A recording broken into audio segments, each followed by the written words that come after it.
Today's our next topic is the next part of the excretion lesson. That is, if our vital organ kidney gets failed, what happens?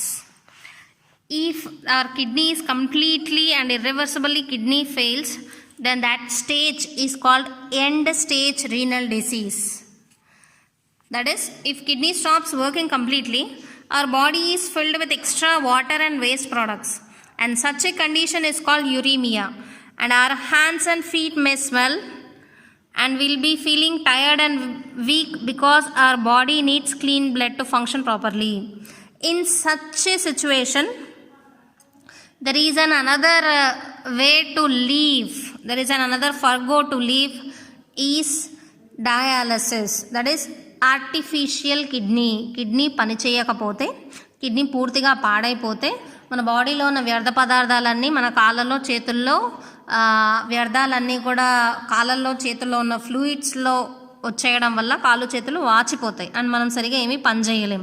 And ఇదే situation కనుక more than 6 to 12 hours కనుక persist అయితే మనం చనిపోయే chance ఉంటుంది. And అలాంటి స్టేజ్ని end stage renal disease అని అంటాం.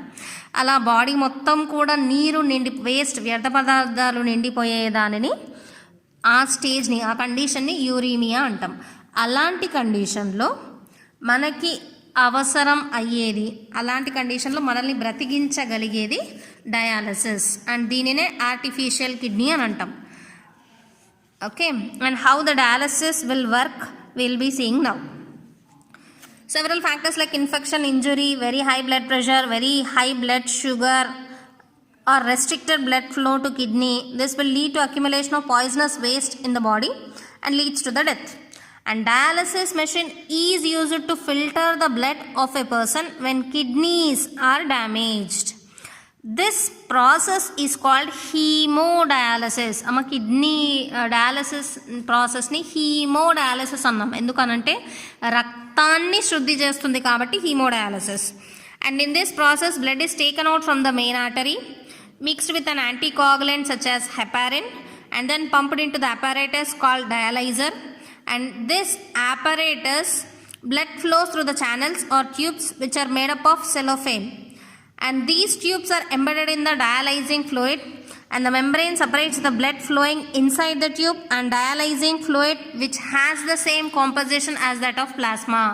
But only thing which is missing is nitrogenous waste. As nitrogenous wastes are absent in the dialyzing fluid, these substances from the blood move out freely and thereby cleaning the blood of its waste. This process is called dialysis. As I already said you, it is called hemodialysis because the dialysis is going on through blood. And this is similar to the function of the kidney, but is different as there is no reabsorption involved. And the cleaned blood is pumped back to the body through a vein after adding anticoagulants. And each dialysis section lasts for 3 to 6 hours. This method has been using for thousands of uremic, that is kidney failure patients all over the world. మా డయాలసిస్లో ఏం జరుగుతుందో చూసారు కదా, main artery నుంచి బ్లడ్ని pump చేసి dialysing మెషిన్లోకి పంపుతారు. And ఆ dialysing మెషిన్లో డయాలైజర్ అండ్ ట్యూబ్స్ అండ్ ఛానల్స్ ఉంటాయి. అవి సెలోఫేన్ అనే మెటీరియల్తో తయారు చేయబడి ఉంటాయి. అండ్ ఆ డయాలైజింగ్ ఫ్లూయిడ్ ఎలా ఉంటుంది అని అంటే మన బ్లడ్ కాంపోజిషన్ ఎలా ఉంటుందో అలాగే ఉంటుంది, కానీ మన బ్లడ్లో నైట్రోజనస్ వేస్ట్ ఉంటాయి, ఆ డయాలైజింగ్ ఫ్లూయిడ్లో నైట్రోజనస్ వేస్ట్ ఉండదు. కాబట్టి ఆ నైట్రోజనస్ వేస్ట్ మన బాడీలో ఉన్న వ్యర్థ పదార్థాలు అనేవి చాలా తొందరగా డయాలైజింగ్ ఫ్లూయిడ్ నుంచి విడుదల కాబడతాయి. ఇలా ఫిల్టర్ అయిన బ్లడ్ని తిరిగి మన బాడీలోకి పంపిస్తాం.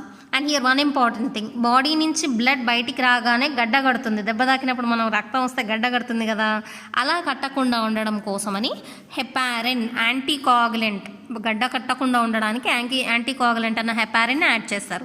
తిరిగి మన ప్యూరిఫైడ్ బ్లడ్ని బాడీలోకి పంపేటప్పుడు again the same heparin will be added so that బాడీలోకి వెళ్ళిన తర్వాత అది మళ్ళీ నార్మల్ బ్లడ్ లాగా అయిపోవడానికి.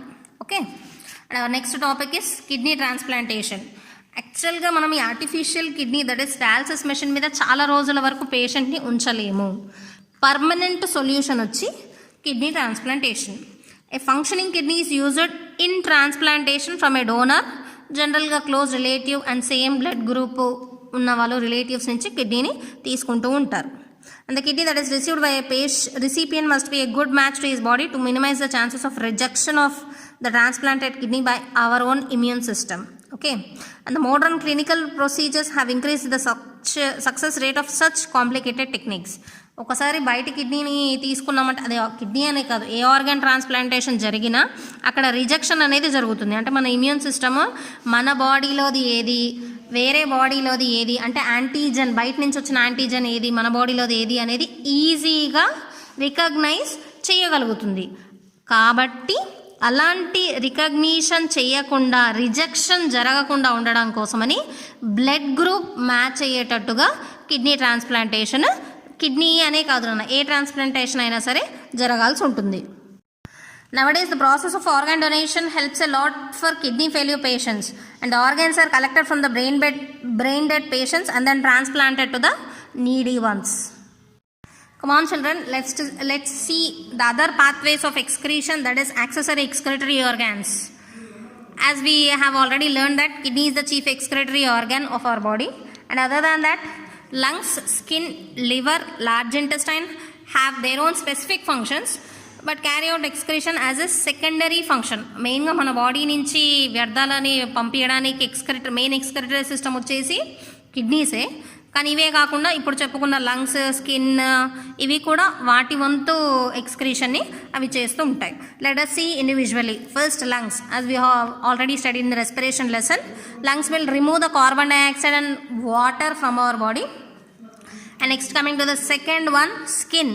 It consists of a large number of sweat glands which are richly supplied with the blood capillaries from which they excrete sweat and some metabolic waste.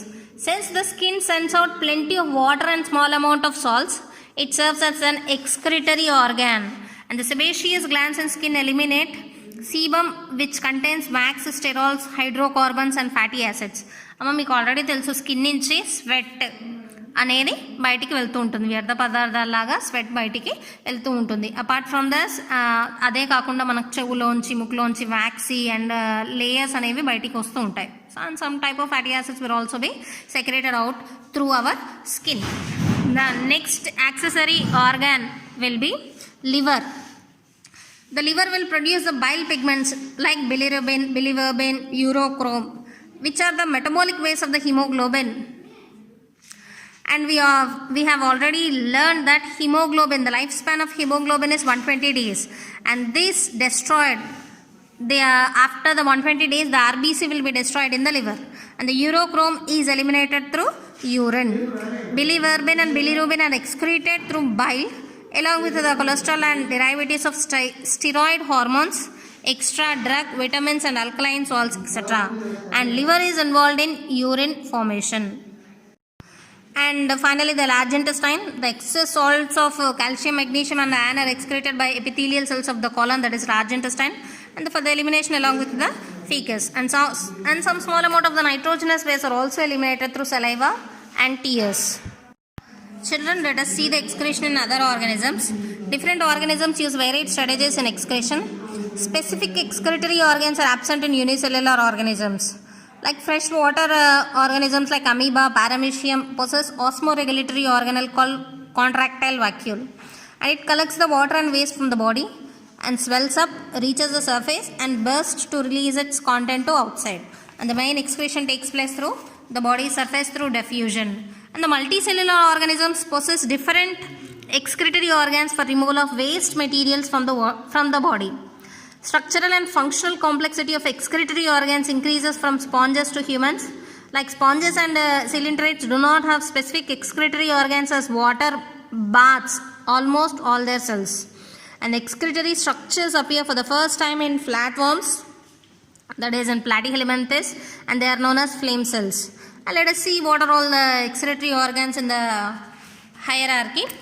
Like in Nematohelminthes, that is in nematodes, rennet cells are there for excretion, and in annelids, nephridia.